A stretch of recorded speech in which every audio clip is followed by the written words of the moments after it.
வணக்கம். கரிசல் நிலம் மற்றும் தண்ணீர் தேங்கும் நிலங்களில் பழமரக்கன்றுகள் மற்றும் டிம்பர் மரக்கன்றுகள் வேர் சம்பந்தப்பட்ட நோயிலிருந்து விடுபடவும், மழைக்காலங்களில் காய்கறிகள் விலை நன்றாக இருக்கும். அதே நேரம் காய்கறிகள் செடியில் வேரில் அதிகமாக தண்ணீர் கோர்க்கும் போது வேரில் பூஞ்சை தாக்குதல் மற்றும் வேறு அழுகல் சம்மந்தப்பட்ட நோய்கள்லாம் வரும். அந்த நேரம் தான் மகசூலும் குறையும். அந்த மகசூலை அதிகரிக்கவும் இந்த பயோசேர் என்ற முறையை பயன்படுத்தலாம். இதில் எந்த வகையான மரக்கட்டைகள் பயன்படுத்தலாம், ஒவ்வொரு பகுதியிலும் எந்த வகையான மரக்கட்டைகள் இருக்குது, அது மட்டும் இல்லாமல் இதை எப்படியெல்லாம் பயன்படுத்தலாம் அப்படின்னு முழு விவரம் நம்ம பார்க்குறோம். இது ஒரு என்பிகே உரம் கிடையாது, பேரூட்டச்சத்து உரம் கிடையாது. இதில் சாம்பல் சத்து மட்டும் மிக குறைவாக இருக்குது. மற்ற நைட்ரஜன் பாஸ்பரஸ் எதுவுமே கிடையாது. மிக மிக இதை பயன்படுத்துகிறதுனால என்ன பலன் அப்படின்னு பார்த்துருவோம். ரூட், அதாவது வேரோட நீளம் அதிகமாகுது. வேரோட நீளம் அதிகமாகிற காரணம் என்னென்னா, அந்த பயோசேரில் நுண்ணிய துளைகள் அந்த மைக்ரோஸ்கோப்பில் நுண்ணிய துளைகள் மிக அதிகமாகவே இருக்கும். அப்படி நுண்ணிய துளைகள் இருக்கும்போது காற்றோட்டமும் அதிகமாக போகுது. பொதுவாக களை எடுக்கும்போது வேருக்கு களை எடுக்கும்போது காற்றோட்டம் போகிறதுனால தான் செடி வளர்ச்சி அதிகமாகுது நம்ம பண்டைய காலத்து மக்கள் சொல்லுவோம். அதனால் களை எடுப்போம். அதே மாதிரி இது பயோசேர் முறையை பயன்படுத்தும் போது வேருக்கு காற்றோட்டம் அதிகமாக போகுது. அதனால் ரூட், அதாவது வேரோட நீளம் அதிகமாகுது. அதுக்கடுத்து மண்ணில் சாயில் கார்பன் கண்டென்ட் அதிகமாகுது. சுண்ணாம்பு தன்மையை எடுத்து அப்சர்வ் பண்ணிக்கிறது. அதனால் என்ன ஆகுதுன்னா, மண்ணில் பிஹெச், அதாவது கார அமிலன் தன்மையை அதாவது நடுநிலைப்படுத்துது. அதே மாதிரி வாட்டரை அதிகமாக அப்சர்வ் பண்ணி வச்சுக்கிறது. அதிகமாக வெப்பமாக விடாமல் அப்சர்வ் பண்ணி வச்சுக்கிறதுனால தண்ணீரை சேமிக்கிறதுல மிக முக்கியத்துவம் வாய்து. அதற்காட்டிலும் களைகளை கட்டுப்படுத்துறதுல மிக முக்கிய பங்கு வகிக்குது. இதை காட்டிலும் என்னென்னா, மண்ணில், அதாவது நமட்டோடும் அதே மாதிரி பூஞ்சை தாக்குதலும் இது அதிகமாக வராமல் தவிர்க்க விடுது. இதே நேரம் இதில் பயோ கண்ட்ரோல் முறையில் பயன்படுத்தும் சூடோமோனாஸ், பேசிலஸ் இந்த மாதிரி வகைகள் நம்ம பயன்படுத்தும் போது இந்த நுண்ணிய துளைகள் வழியாக அந்த பயோ ஃபெர்டிலைசர் அதில் ஈஸியாக அந்த நுண்ணிய துளைகளில் ஒட்டிக்கிறது. அப்படி ஒட்டிக்கிறதுனால செடிகளில் வேரில் உடனே அந்த பயோ கண்ட்ரோல் மருந்து உடனே எடுத்து அந்த செடியை காப்பாற்றிக்கிறது. இது ஒரு ஒட்டுண்ணி திரவம், ஒட்டுண்ணி பயோசேர் அப்படின்னு கூட சொல்லலாம். ஒட்டும் திரவம், ஒட்டும் அந்த மரக்கட்டைன்னு கூட சொல்லலாம். அதற்கடுத்து இது வேறு என்ன இதுன்னா, இந்த கார்பனில் அதாவது இந்த கரைக்கொட்டை பயோசேரில் என்னெல்லாம் இருக்குன்னா, இதில் கார்பன், ஹைட்ரஜன், ஆக்சிஜன், நைட்ரஜன் எல்லாம் மிக குறைவாகவும், சாம்பல் கொஞ்சம் குறைவாகவும் வெவ்வேறு விதத்தில் இருக்குது. இதில் முக்கியமானது என்னென்னா, நுண்ணூட்டச்சத்து, அதாவது மினரல்ஸ் கொஞ்சம் அதிகமாகவே இருக்குது. அது என்னென்ன மினரல்ஸ்னால், துத்தநாகம், அயன், மேக்னீஸ், இது எல்லாமே ஓரளவு இந்த நுண்ணூட்டச்சத்துக்கள்லாம் இருக்குது. இது ரொம்ப முக்கியம். அதாவது கார அமிலத்தன்மையை அப்சர்வ் பண்ணி வச்சுக்கிறது, நடுநிலைப்படுத்துது. இது ரொம்ப முக்கியம். தண்ணீரை சுத்திகரிப்பு செய்து செடிகளுக்கு நல்ல, அதாவது நன்னீரை கொடுக்குது. அதே மாதிரி துர்நாற்றம் நீக்கிறதுக்கு, அதாவது நம்ம நார்மலாக நம்ம மாட்டுப்பண்ணை, ஆட்டுப்பண்ணைகளை துர்நாற்றம் நீக்கிறதுக்காகவும் இந்த பயோசேரை பயன்படுத்துகிறாங்க. அதுபோக மாடுகளில் கால்நடைகளில், அதாவது முட்டை எடை அதிகரிக்கவும், பன்றிகளில் எடை அதிகரிக்கவும் இதை பயன்படுத்துகிறாங்க. மீத்தேன் வாயை கட்டுப்படுத்துறதுக்காகவும், அது மட்டும் இல்லாமல் கார்பன் டை ஆக்சைடை நீக்கிறதுக்காகவும் இந்த பயோசேர் முறையை பயன்படுத்துகிறாங்க. இது ஒரு இந்த ஊட்டச்சத்து இந்த பயோசேர் ஊட்டச்சத்துக்களை நேரடியாக வழங்குறதே கிடையாது. இதனுடைய, அதாவது பேரூட்டச்சத்து, நுண்ணூட்டச்சத்து நேரடியாக வழங்குறது கிடையாது. இதில் இந்த பயோசேரோடு சேர்ந்து தொழு உரங்களும் மற்ற ஆர்கானிக் ஃபெர்டிலைசரும் சேர்ந்து மிக்ஸ் பண்ணி கொடுக்கும்போது செடியோட வளர்ச்சி மிக அபாரமாக இருக்கும். அதற்கு உதாரணம் முத ஆரம்பத்திலேயே நான் ஒரு ஃபோட்டோ இடைச்சிருப்பேன். அந்த ஃபோட்டோ பார்த்தீங்கன்னா உங்களுக்கு தெரியும். வெறும் பயோசேரை மட்டும் பயன்படுத்தினோம்னா செடியோட வளர்ச்சி அதிகமாக வரவே வராது. நம்ம பண்ணையில் கிடைக்கிற கழிவுகளில் அப்படியே தூக்கி எறிஞ்சோம்னா அதில் ஏற்கனவே ஃபங்கஸ் மற்றும் நோய், அதாவது பூஞ்சை தாக்குதல்லாம் அதிகமாக இருக்கும். அந்த நோயை அப்படியே நம்ம செடிகளுக்கு அப்படியே அதே மரக்கட்டையை வந்து அப்படியே போட்டு வச்சோம்னா அது கரையான் சாப்பிட்டு அது மக்கி எடுத்து வளர்கிறதுக்கு பல மாதங்கள் பல வருடங்கள் இப்படி ஆகும் மல்ச்சிங்காக வர்றதுக்கு மாறுறதுக்கு. இதே இது இந்த மாதிரி பயோசார் முறையில் வந்து பயன்படுத்தினோம்னா,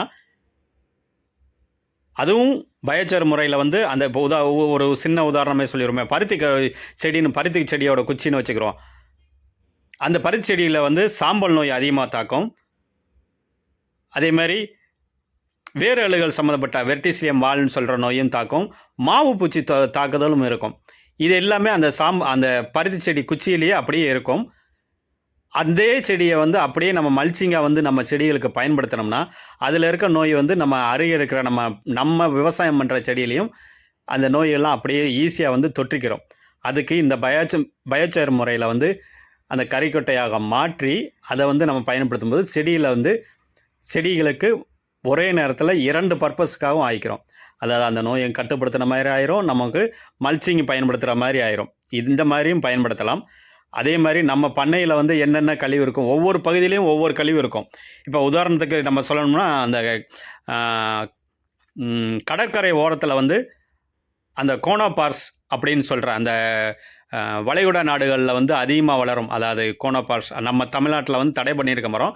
இப்போயும் தமிழ்நாட்டில் வந்து இதே மரங்கள் நிறைய வந்து வனத்துறை மூலமாக ஃபாரஸ்ட் மூலமாக வந்து கடற்கரை ஓரத்தில் வந்து நட்டு வச்சுருக்காங்க. அதாவது முன்னாடி நட்டது. அந்த மரங்கள் அந்த மரங்களை வந்து வெட்டி, அதே மாதிரி தேக்கு கழிவுகள் பார்த்தோம்னா தேக்கு மரத்தை வந்து அதிகமாக வந்து பக்கக்கிளையில் வரும். தேக்கு, குமிழ் தேக்கெல்லாம் அதெல்லாம் பக்கக்கிளையில் வெட்டி அதை தூக்கி எறிஞ்சோம்னா அது தூக்கி எறிஞ்சு அது மக்கி ஆகிறதுக்கு ரொம்ப நாளாகும். அதை வந்து இந்த பயோசார் முறையில் வந்து அதையும் பயன்படுத்தலாம். அதே மாதிரி யூக்கோபிட்டிஸ் மரம், அதே மாதிரி நம்ம சீமைக்கருவளை மரம், அதே மாதிரி வேர்க்கடலை தோல், அதே மாதிரி பருத்தி கூடுன்னு சொன்னால் பருத்தி பஞ்சு எடுத்த பிறகு அந்த கூடு, அதே மாதிரி காகித தொழிற்சாலையிலேருந்து வர்ற கழிவுன்னா அந்த அட்டை மாதிரி வர்றது, அது எல்லாமே நம்ம வந்து இந்த பயோசார் முறையில் வந்து மாற்றி நம்ம செடிகளுக்கு கொடுக்கும்போது வந்து செடி வளர்ச்சியும் அதாவது மல்ச்சிங்காகவும் யூஸ் பண்ணிக்கலாம். அதே மாதிரி நமக்கு மகசூலும் அதிகரிக்கும். இது மண்ணின் அடர்த்தியை வந்து மிக குறைக்குது. அதேமாதிரி நைட்ரேட்டை வந்து குறைக்குது. நைட்ரேட்டை குறைக்கிறது நம்ம ஏற்கனவே நம்ம சூடோமோனாஸை பார்க்கும்போது நம்ம பார்த்துருப்போம். டீநைட்ரேஷன் பண்ணுறதுக்கு வந்து இந்த சூடோமோனாஸ் வந்து அதை வந்து இந்த டீநைட்ரேஷன் பண்ணுறதுக்கு வந்து இது வந்து பயோசார் வந்து பயன்படுத்தலாம். அதற்கடுத்து வேறு எந்த இடத்துல பயன்படுத்தலாம், இது ஃபைன் சிப்பாக வந்து எந்த நேரம் வந்து பயன்படுத்தலாம்னா, ஃபைன் சிப்பாக வந்து கோடை காலங்களில் வந்து ஃபைன் சிப்பாக வந்து அதாவது மிக நுண்ணிய கரித்துண்டுகளை கோடை காலத்தில் வந்து பயன்படுத்துகிறது மிக சிறப்பு. மழை காலங்களில் வந்து பெரிய பெரிய பெரிய துண்டுகளாக அதாவது 2 இன்ச்சு 3 இன்ச்சு இந்த அளவுக்கு பெரிய துண்டுகளாக வந்து மழை காலங்களில் பயன்படுத்துகிறது சிறப்பு. அப்படி பயன்படுத்தும் போது வந்து தண்ணீரை சேமிக்கிறது மாறுபடும். நுண்ணிய துகள்கள் வந்து மாறுபடுறதுனால அதனால் தண்ணீரை சேமிக்கிறது மாறுபடும்.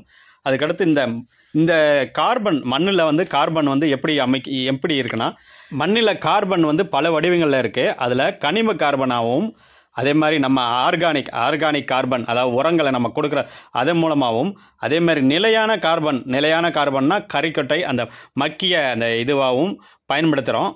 நம்ம ஹூமிக்குன்னு சொல்லியிருந்தோம், நம்ம பார்த்தோம். அதுவே இந்த கறிக்கொட்டை பல வருடங்கள் வந்து அப்படியே மக்கி அந்த ரூபத்துலேயும் வந்து இது வந்து அதாவது ஹூமிக்காக வந்து மாறுது. ஏன் இந்த பயோசார்லேயும் இந்த ஆயில் வந்து எடுக்கிறாங்க, இந்த கறிக்கொட்டையிலேருந்து ஆயிலும் எடுக்கிறாங்க.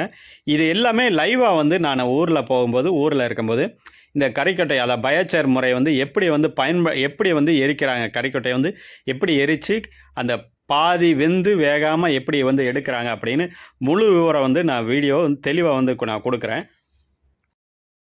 இந்த கரிமூட்டம் போடுற அந்த முறையை வந்து பைரோலசிஸ் அப்படின்னு பேர் வந்து சொல்கிறாங்க. அது மட்டும் இல்லாமல் இது ஒரு மைக்ரோ நானோ கார்பன் சொல்கிறாங்க. இப்போ ஒரு சின்ன உதாரணம், வெளிநாடு ஃபில்டரில் வந்து நம்ம வாட்டர் குடிக்கிற ஃபில்டரில் வந்து உள்ளே அமைக்கிற அந்த கார்பன் வந்து இதே மாதிரியே தான் இருக்கும். இதே மாதிரி கார்பனாக தான் இருக்கும். அது ஒரு மைக்ரோ சைஸில் தான் இருக்கும் துளைகள்லாம். அந்த இதில் வந்து வேணால் நம்ம இந்த பயோசாரில் வந்து கொஞ்சம் பெரிய துளைகளாகவே இருக்கும். அதனுடைய ஃபோட்டோவும் உள்ளே வந்து இணைக்கிறேன் எப்படி இருக்கும்னு. அதில் இந்த பயோசாரை மட்டும் பயன்படுத்தாமல் இதனுடைய சாணங்களும் பயன்படுத்தும் போது நல்லா வந்து எஃபெக்ட் ஆகுது அப்படின்னு போட்டிருக்காங்க. அந்த லிங்க்கும் உள்ளே வந்து இணைக்கிறேன், பார்த்தீங்கன்னா உங்களுக்கு தெரியும். இது ஒரு பேரூட்டச்சத்து உரம் கிடையவே கிடையாது. அதாவது என்பிகே உரம் கிடையவே கிடையாது. நுண்ணூட்டச்சத்தில் ஒரு சில இது மட்டும்தான் நுண்ணூட்டச்சத்துக்கு மட்டும்தான் இருக்குது. அதாவது துத்தநாகமும் அயனும் மாங்கனீஸு இது மட்டும்தான் இருக்குது. சாம்பல் சத்து அதாவது பொட்டாஸ் சத்து மிக குறைவாக மட்டும்தான் இருக்குது. இதுதான் ரொம்ப ரொம்ப முக்கியமானது. இது வந்து தண்ணீரை அப்சர்வ் பண்ணிக்கிறோம். பட் ஒவ்வொரு இடத்த பொறுத்து இருக்குது. அதாவது ஈரக்களி இருக்கிற அதாவது கரிசல் நிலத்தில் வந்து நம்ம வந்து பெரிய பெரிய லென்த்தான பயோச்சாரை வந்து பயன்படுத்தணும். இதேமாரி நம்ம நுண்ணிய துளைகள் இருக்கிற மண்ணில் வந்து அதாவது இப்போ செம்மண் மாதிரி நிலங்களில் வந்து எந்த மாதிரி பயன்படுத்தலாம்னா சிறிய சிறிய பயோச்சாரை பயன்படுத்துகிறது மிக மிக நல்லது. ஓகே, நன்றி, வணக்கம்.